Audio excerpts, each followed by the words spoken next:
Hello! In this video, I am going to talk about the future tenses. There are many ways to express future time in English. The most important forms are those which use will and be going to. Let's start with the future simple.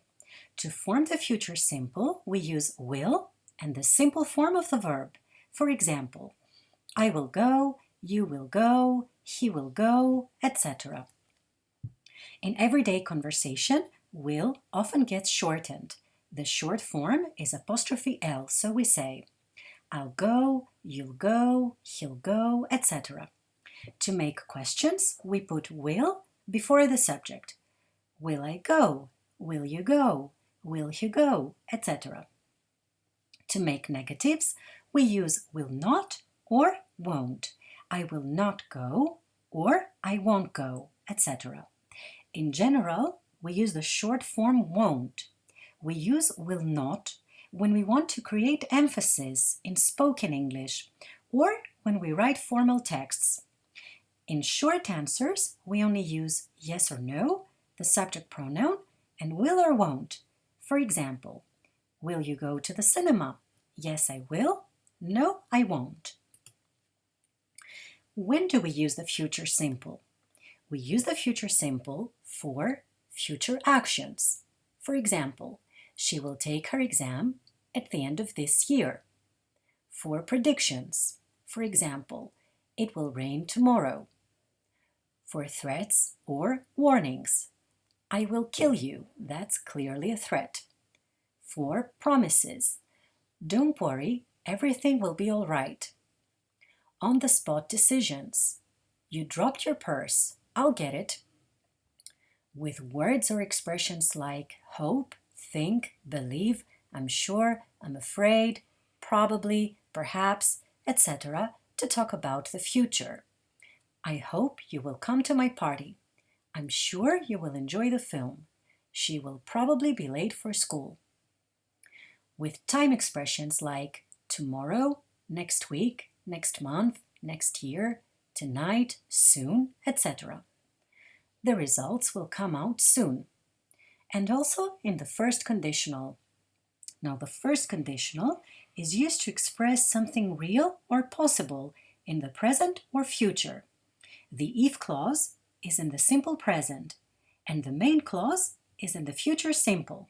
For example, if you study hard, that's the if clause, and we use the simple present, you will pass your exams. This is the main clause, and we use the future will. Now let's see what happens when we talk about the future in time clauses and if clauses. We do not use the future simple in time clauses. So after when, before, after, until, as soon as, while, by the time, etc. And we don't use the future simple in if clauses after if, unless, in case, etc. We use the present simple instead. For example, I'll ask him as soon as I see him. We don't say as soon as I will see him. We won't be able to go out if it rains. We don't say if it will rain. Notice, however, that the verb in the main clause has will. We use the future in the main clause. We say, I'll ask him. We won't be able to go out. When is followed by the present simple when it is used as a time word. I'll come home when I finish work, not when I will finish work, because here when is a time word. However, when can be followed by the future simple when it is used as a question word. When will you finish work? Here when is a question word. This is a direct question, so it is followed by will. Also, we say, I don't know when I will finish work. This is an indirect question. Again here, when is a question word, and it is followed by will. In the same way, if can be followed by will in indirect questions. For example, I don't know if I'll be there. Now let's look at the use of will you and shall I, shall we. We use will you when we make a request, that is, when we ask someone to do something for us. For example, will you help me with my homework? It means, can you help me with my homework? Shall I is used when we offer to do something for another person, and it is more common in British English. For example, shall I open the window for you? It means, do you want me to open the window for you? And we use shall we to make a suggestion. For example, shall we dance? It means, why don't we dance? The second form of the future is be going to. This is a very common way to talk about the future. We use the verb be in the present tense, I am, you are, he is, etc., followed by going to and the simple form of the verb. And we say, I'm going to leave, for example, am I going to leave, I'm not going to leave, etc. In casual conversation, most Americans change going to gonna. However, you should never use gonna in writing or formal situations because it's a very informal expression. So look at the frog. He's saying today is going to be a good day. When do we use be going to?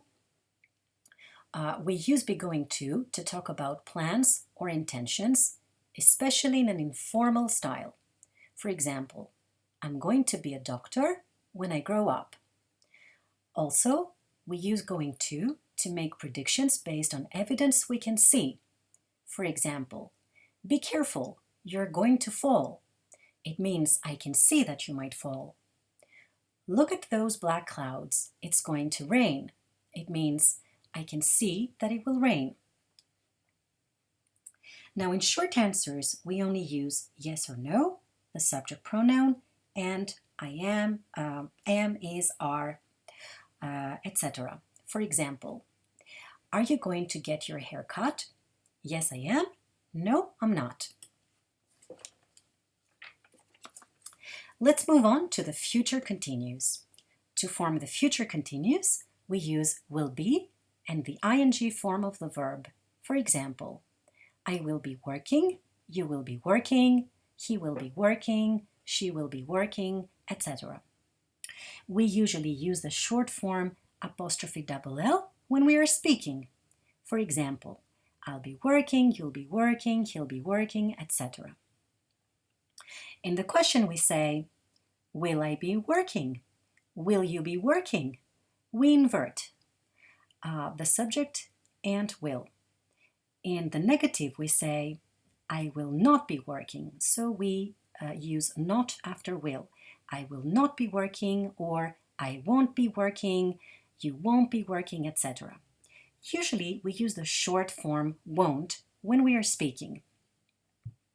And in short answers, we only use yes or no, the subject pronoun, and will or won't. For example, will they be going home tomorrow? Yes, they will. No, they won't. Now, when do we use the future continuous? We can use the future continuous to say that something will be happening at a certain time in the future. For example, this time tomorrow, I'll be playing with my friends. Another example, they'll be waiting for you when you arrive. Notice that in the time clause, when you arrive, we use the present simple to talk about the future. Another example, I'll be working at 8 o'clock. Can you come later? So I will be in the process of working at a specific time in the future at 8 o'clock. Also, we can use the future continuous to talk about a long action in the future. For example, I will be sleeping all day tomorrow. Now, the future continuous here emphasizes the duration of the action. We can also use the future continuous instead of the present continuous or be going to when we are talking about plans and arrangements. For example, they'll be coming to see us next week. This is a plan, or they have arranged it. I'll be driving to work tomorrow. This is a plan, or I have already arranged it. And finally, we can use the future continuous to ask about someone's plans politely. For example, will you be using your car today? I would like to borrow it. Stative verbs cannot be used in any continuous tenses. Instead of using future continuous with these verbs, you must use the simple future. For example, you will understand when you're older. We cannot say you will be understanding because that's a stative verb. After I study, I will know all the answers for the test. We cannot say I will be knowing because this is a stative verb. Now, the future can be expressed in many ways in English, and here are the different possibilities. First, we use the future simple for future actions. For example, I will fly to London tomorrow. Second, we use be going to for plans and intentions. For example, I am going to fly to London tomorrow. In this example, I use I am going to because I have a plan. Third, we use the future continuous when we know that an action will be in progress at a certain time in the future or to describe something that has been prearranged. For example, this time tomorrow, I will be flying to London. We also use the present continuous for a future arrangement. For example, I am flying to London tomorrow. The present continuous here shows that I have already arranged it. And we use the present simple for timetables or programs. For example, the flight to London arrives at 7. The simple present here shows that the flight has a fixed schedule. There are other ways to express the future, such as the future perfect and the future perfect continuous, but these are very rare. For example, a native speaker may never use them. Sometimes there is little or no difference among different future tenses. So if you have a choice, use the simplest tense. These are my sources. And that's the end of the lesson. Thank you for your attention.